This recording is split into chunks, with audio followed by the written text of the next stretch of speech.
following stories contain strange dreams, little creatures, and even doppelgangers. My name is Edwin, and here is Mookie's true scary story.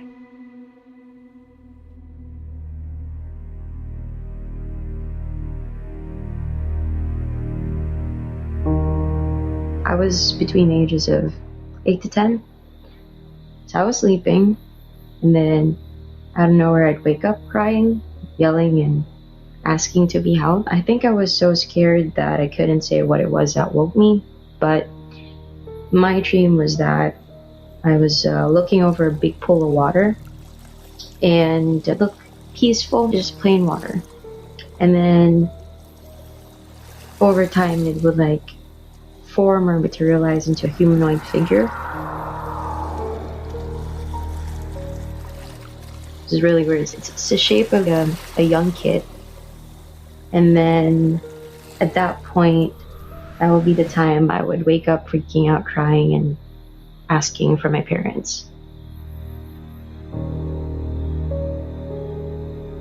So every time it happened, I would tire myself out, and then I'd fall asleep, and then I'd wake up again. So it happened so many times that night, got so bad to the point that the neighbors got curious or scared because it happened too much that night. So I don't know who advised or suggested that, but we ended up going to a witch doctor's place down the street. This place where I went to, those typical movies that feature houses of witches, dark, scary, just old, rickety house, no light source but just candles. And the difference at that time was there were a lot of people there asking for help.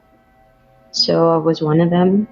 And at a young age, you don't know what's happening. So the weird part was I was actually comfortable. I wasn't freaking out. I just was watching what was happening.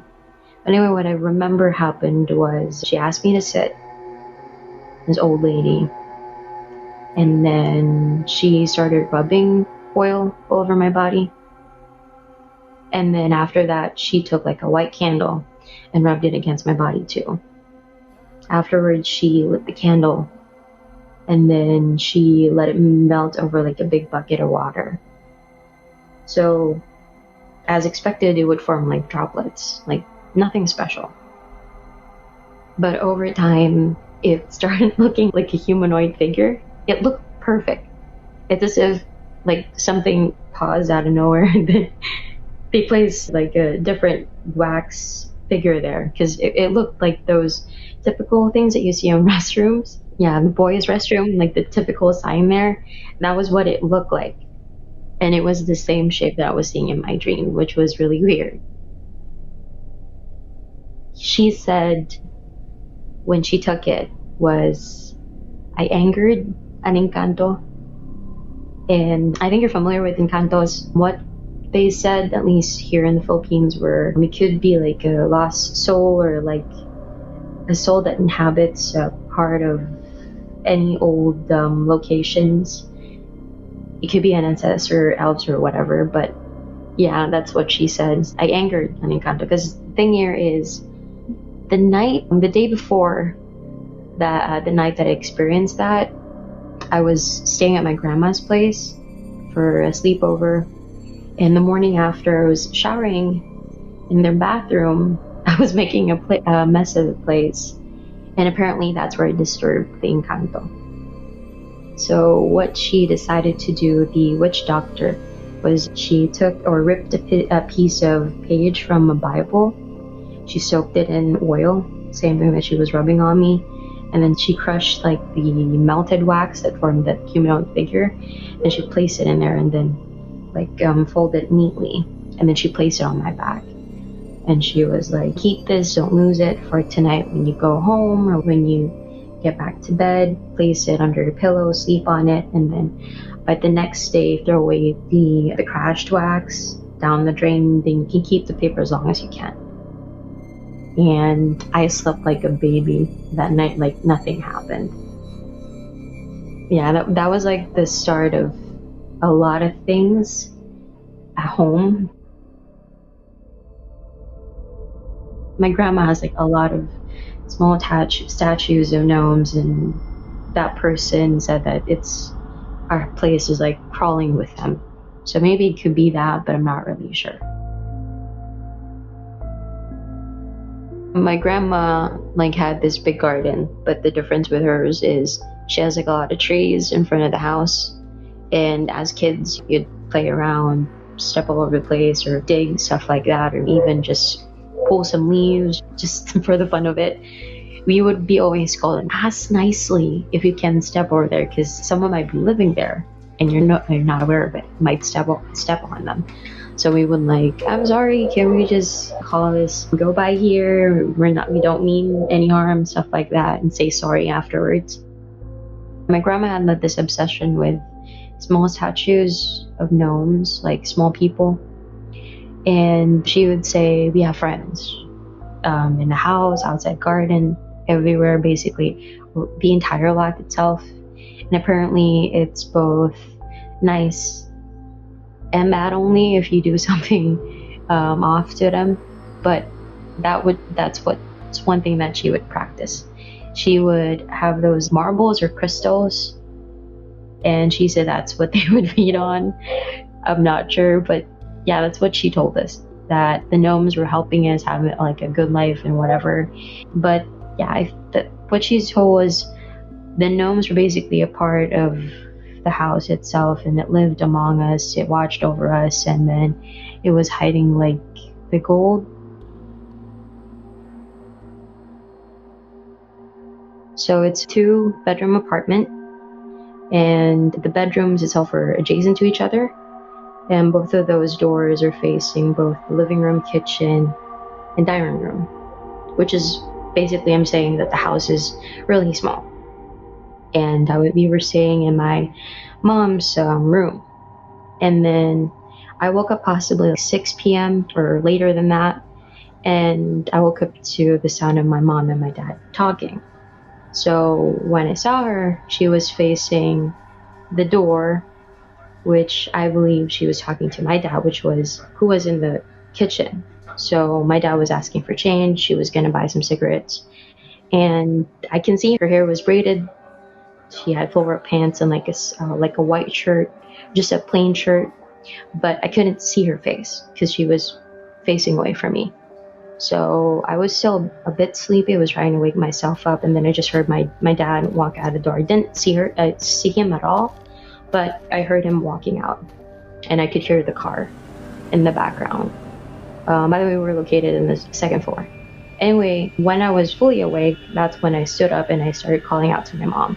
Again, the place is really small, so I can get to her just a few steps away. So the moment I stood up and started walking after her, she started walking out of the room. I had to whisper because my baby brother was still asleep. So I was like, Mom.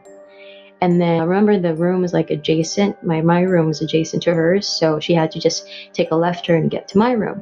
But again, I was just a few steps behind her, so it wouldn't be that difficult to catch up to her. So when we stepped out in the room, I assumed that she took a left turn into my room because she was just not in front of me anymore. So I was like, okay, she's walking fast.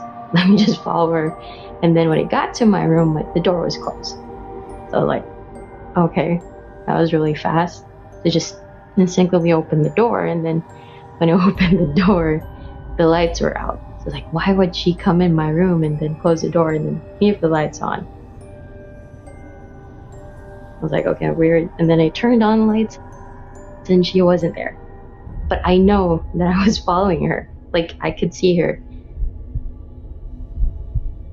And all of a sudden, I was freaking. I was like, okay, let me check downstairs. My dad might be there. I couldn't leave the house, so I just peeked down the stairs. I couldn't hear the car engine anymore. And then usually my dad, if he would smoke, he would stay in front of the door to smoke. So I was like, he's not here. And then when I started looking for them, my phone just rang immediately. It was, I can't remember, it was 2000 at that time, so I had like Nokia 3210, so it was really loud. I had to run to it and answer it right away because I didn't want to wake my brother up. I was like, answered it, and then it was my mom. I was like, why is she calling me? She was just here. And then she said, we're gonna be late. There's a couple more customers that called in for the groceries they want to do, and we'll be home, we'll have takeout. And I was so confused. I was like, you were here. I followed you. You were in front of me. You were talking to Dad. I heard him. I heard the car. I was like, you were here. I was actually calm, just confused. One weird thing about me is if something supernatural is actually happening and residing in that place, I'm very calm. I feel at peace in the house. But if the house is new to me and there's nothing living there, I would freak myself out. But anyway, I was calm at that time. I was like, okay, we'll just wait for you.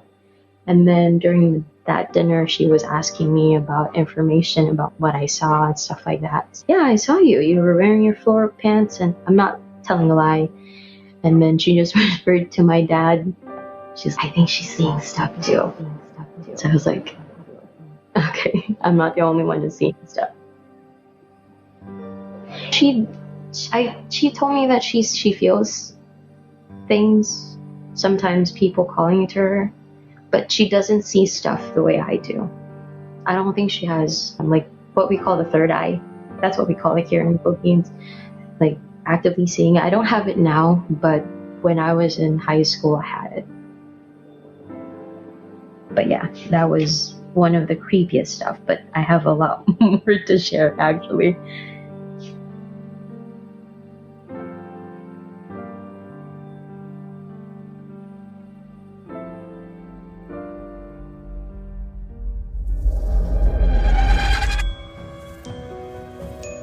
Mookie will share her other eerie experiences in an upcoming episode.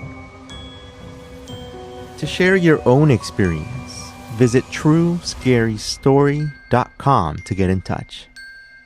To listen to other creepy shows, be sure to check out A Dark Memory and Scary Story Podcast. Until next time, thank you very much for listening.